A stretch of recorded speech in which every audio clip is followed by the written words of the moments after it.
Good morning and thank you for joining us. Let's start today's technical analysis with the dollar-yen pair and the recent events stirring the markets. Greg? The dollar-yen pair has lost 1.1% in the last session. The ultimate oscillator plunged into the negative zone. Bitcoin has traded sideways in the last session. The ROC has skyrocketed into the positive area. The price of gold has gained 1.8% in the last session. The ultimate oscillator has transitioned sharply into the positive area. The price of crude oil has remained as is in the last session. Stochastic collapsed into negative territory. Thank you. Moving on to the latest updates in world financial news.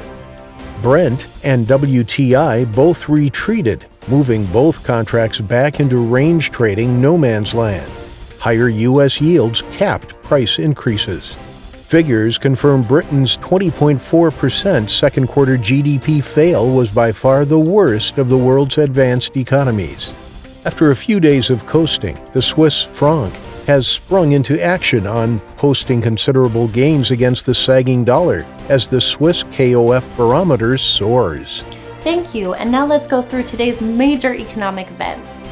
The Canadian budget balance will be released at 1300 GMT. The U.S. 3-month bill auction at 1330 GMT, the U.S. 6-month bill auction at 1330 GMT. The Australian manufacturing PMI at 2100 GMT, the Japanese unemployment rate at 2130 GMT, and the Australian private sector credit at 2330 GMT. We hope that you've enjoyed today's market outlook. On behalf of all of us here, we wish you a productive trading day.